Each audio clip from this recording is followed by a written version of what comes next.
The Jenco Awards honor individuals throughout Appalachian, Ohio who have performed visionary leadership in the service of others in their communities. With the 2016 awards, we recognize 7 individuals working passionately in the service of others. Going above and beyond the call of duty in her role with Southeastern Ohio Legal Services, Robin Bozian of Washington County has led the charge to provide the resources necessary to improve quality of life for Appalachian Ohioans. Being a lawyer was not what I went to school for initially in college. Once I figured out that I was going to law school, it became obvious that that's what I would do. I had never any other intentions. Southeastern Ohio Legal Services was a brand new organization serving Appalachian, Ohio, and I thought, well, that sounds like something that might be, an interesting place, a different place for me to live. But once I landed in the Appalachian area, I realized that it was a fabulous fit for me, and I really felt like I was in a spot where I could make a real difference, which is what I wanted to do with my life. I think in my first week of employment with Southeastern Ohio Legal Services in Portsmouth, I remember getting a call from a woman who had been beaten by her husband. And I remember hanging up and talking to people, and they said, no, there's no law. The domestic violence law was not in effect in 1977. And so at that point, it became clear to me that that was something that needed immediate attention. So that's how I became personally involved in the very beginning. I get tremendous satisfaction for being a part of something where you can create an organization or create a clinic or create something that serves a whole bunch of people. And so anytime you can highlight good things that are happening to inspire people or get people motivated to do more, I think that's it's a wonderful thing to do. And of course, Father Jenco was a very inspirational individual, certainly. So what a great, I don't know what to say other than how cool is that? Faced with the reality of hunger in her Coolville community, Amy Hill of Athens County sprang into action. Amy created Coolville Cares to provide nutritious food to students over the weekend. Back in 2014, we started this program called Coolville Cares. We always say that the Coolville Cares program was started with snow days and a big, big bowl of bananas. So in kindergarten that year, my little boy, they had a Valentine's Day class, and there was this little girl who came up to the table, and they had an ice cream party. So all the other kids were wanting ice cream and dumping toppings on.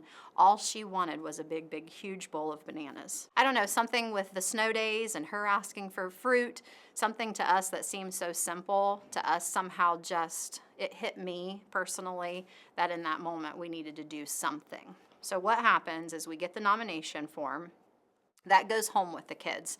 And it's basically just a letter to ask the family if they are interested in getting a little bit of help every month with some extra food items. Right now, we have a backpack that goes out, or a bag of food that goes home with the kids monthly. Usually between 65 to 70 kids here just at Coolville Elementary. And then during like the long breaks, we actually send a big bag of food home just to kind of help them supplement, through those times. They're so excited when it's in their mind, it's Coolville Cares Day. I'm just the leader maybe of the little ship. It's not like I'm doing all of the work. So I feel like I need the whole crew of people. I feel like people are vested in it. People want to be a part of something that they know is going to help children. Carrie Gunter Seymour Peterson of Athens County created the Women of Appalachia Project to empower women in Appalachian, Ohio, and beyond to share the artistic talents with the broader community. I am an artist. I know so many artists, and particularly women. There are lots of steps to go through to submit your art. And then it costs a lot of money to submit. And I started thinking about all that. And I thought, why can't I do an art show? Why can't I do an art show with a different attitude? And I started thinking about who would this be? And of course it would be women of Appalachia, because that's who I am and that's who I know the most about. And those were the artists that I saw struggling, as those women who, particularly women, who were trying very hard to get their work out there. But there was also this pocket of women who were doing amazing work.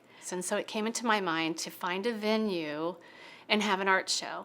And so that's where it all sprang from, is just my thought that why can't we have an art organization that can be specifically geared to women of the Appalachian region and helping people understand that we are not the stereotype, that we are very vital and we are very talented and we're strong and we have a lot to give. I feel like every single woman who has gone on this journey with me, whether she's been an artist, a volunteer, or someone who just wrote me the nicest letter saying thank you for doing this and lifting up Appalachian women. And that's what I think this award means.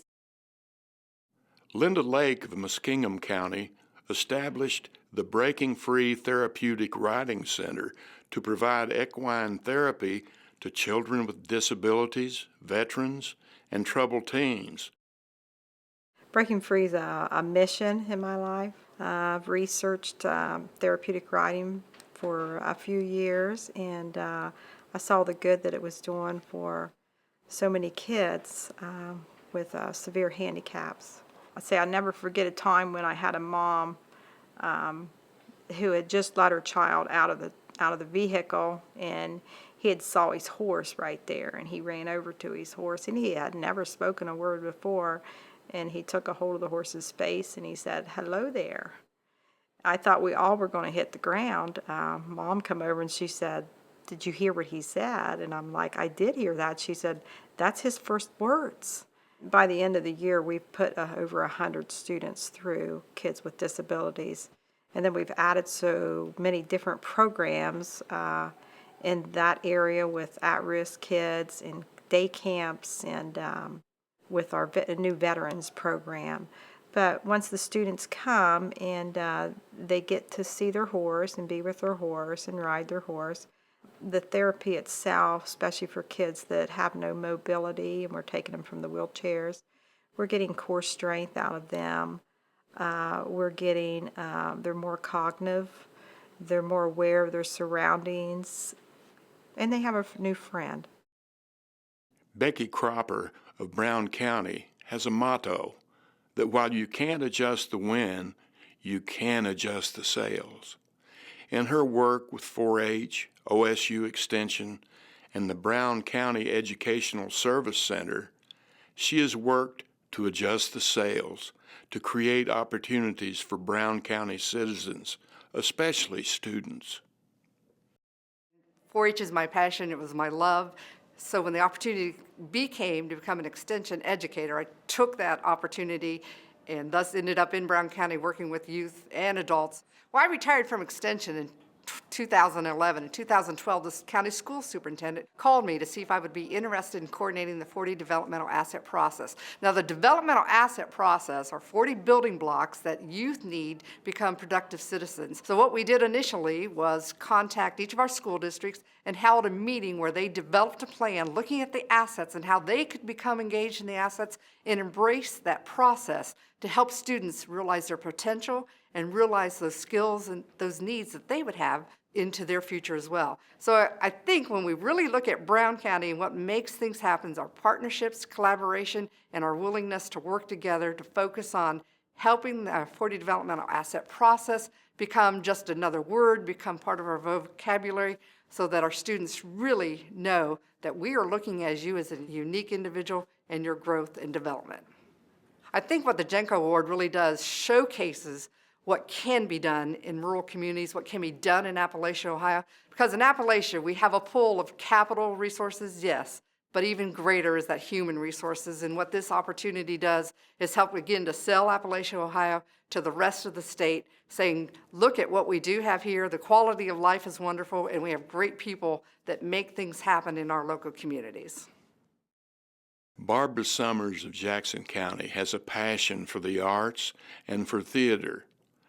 That passion led to the project of a lifetime, restoring the historic Marquet Theater. The idea, the kernel of the idea came from then Mayor Tom Evans. So Tom called our board president, Maxine Plummer, and me into his office one day and invited us to leap off the roof and step in and renovate. The idea of turning a no longer usable movie house that had great emotional ties in the community into a center that could be used for cultural arts for the entire community was such a wonderful concept. This has been a 20-year labor of love, and it would never have gone this far had it not been for the people of this community who had strong emotional ties. And I am so privileged to, as I say, been able to lead this parade down the street. I am deeply honored. I am so humbled by having been selected for an award attached to a man as great as Father Jenco. And to have this award created in honor of that life, and then to be shared with others in this area is so touching. Carl Felger of Carroll County has spent his life serving the Minerva community, whether through projects for his neighbors, leading the local American Legion, or feeding those in need. Carl has always been ready to lend a helping hand. All my life has been helping people. I served in Europe. After the war was over, members of 102nd Division, we sort of set up the offices to run a town. That brought me back here to get involved helping people. I learned that from the work I did in Europe. In my heart, I wanted to help people. And so I felt that that was most rewarding thing I could do would be to get involved in the church. I was a member of the offices in the church, and all of them, sometime during my life. Well, at the food bank, I have a truck to deliver food in Malvern and East Rochester. They needed a truck, so they used my truck, and I worked in the produce line. It just became normal to me to be doing something for somebody else.